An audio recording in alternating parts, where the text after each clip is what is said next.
Finally, the Lose Your Belly diet. So there has been a lot of preamble thus far, but it's important that you understand the logic behind the Lose Your Belly diet so that you can understand why it is working so well.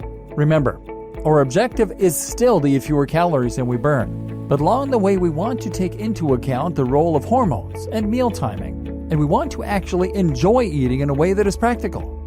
The simple way to lose weight. If you were to boil weight loss down to its simplest possible parts, then the main take-home point would still be to eat less, and to specifically eat less of the bad stuff. What counts as bad stuff? Simple carbs, which just so happens to be most of the empty calories as well. In other words, if you eliminated processed foods like sausage rolls and pork scratchings, along with all the sweets and treats like crisps, chips, chocolate, cake, and candy, then you would be able to enjoy a diet with far fewer calories immediately, and you would at the same time not be losing anything important from your food intake. This is not rocket science, it's pretty straightforward. While you're at it, make sure you get rid of any excess of sauces. So that means squirting large amounts of mayonnaise onto your food, and certainly sugary drinks. Did you know that a glass of Coke has as much sugar as eating 2 Cadbury's cream eggs? So remove the bad stuff, and where possible, just replace it with a vegetable like a carrot or a fruit like a banana. In fact, make a conscious effort to make sure that you are getting more nutrients. That guideline about fruits and vegetables, follow it. This doesn't have to be complicated or slow processed. It can be as simple as ordering a smoothie from Starbucks in the morning instead of a cappuccino, which is also filled with sugar, FYI. Even if it just means taking a vitamin tablet, this is one of the most important points I want to ram home. Once you start getting more nutrients in your diet, you will start to feel more energetic, more lively, and much more positive. We're in a vicious cycle right now, where stress and a modern diet has made it increasingly difficult to get out of a rut and take back control. You can't force your way out of this kind of lifestyle with sheer force. You need a quick and easy win. Getting more nutrients is that win. Trust me, you start getting more vitamin C in your diet and you'll regain that spring in your step that will then help to motivate you toward all the other things you need to do. Simple tracking. This has immediately improved your health so that you feel more energetic and will be consuming fewer calories. But if you're in the process of swapping out unhealthy foods for healthy ones, it's still possible that you might be consuming too many calories. Just because something is healthy, that doesn't mean it can't also be calorific. And just because something is healthy, that doesn't mean it can't make you fat. The perfect example is the avocado. This is absolutely packed with goodness, and is a great healthy fat that will slowly release sugar throughout the day. This is the ideal breakfast food instead of a sugary cereal that will spike your blood and destroy your fasted state. The problem? Avocados are also quite high in calories. This is why it can still be a good idea to track your calories a little to get an idea of what is going in and out. But we're going to do it in a way that is much more easygoing and something you're more likely to stick with. The idea is simple. You will calculate the amount of calories you consume over a few average days, and the amount you burn over a few average days. Now you know a rough target, and you will have an idea of what some of the staples in your diet do to your calorie total. This is when my wife and I stopped buying a tasty shop-bought pizza after realizing it was well in excess of 1,000 calories each. Now you'll have more of a feeling for when you're getting close to your threshold, and you know which healthy alternatives you can snack on to tide you over. Ride the tide. Better yet, make your meals consistent. If you make your meals consistent, then you can know precisely how many calories are in it, as near as possible at least, and you won't need to constantly scan and calculate. Didn't I just say how a program that's too rigid is folly though? Well, yes, but you see, this is where the clever part of this diet comes in.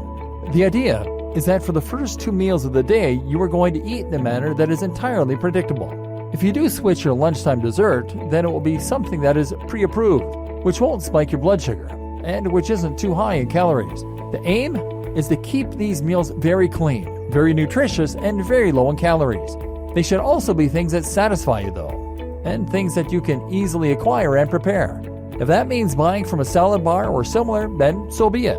This might seem miserable, eating the same 2 meals every single day, but actually it is the precise opposite.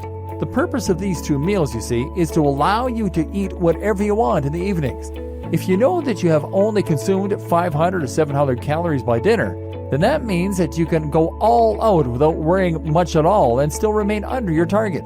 Most people do not view lunch and breakfast as social in the same way. These meals tend to be eaten quickly and viewed as something of an inconvenience. Breakfast, for many of us, is stuffed down on the way out of the kitchen in the morning, while lunch is often a similar lunchbox meal eaten alone. So why not just redesign your breakfast and lunch to make sure you aren't getting too many calories and to ensure you're filling up on important nutrients?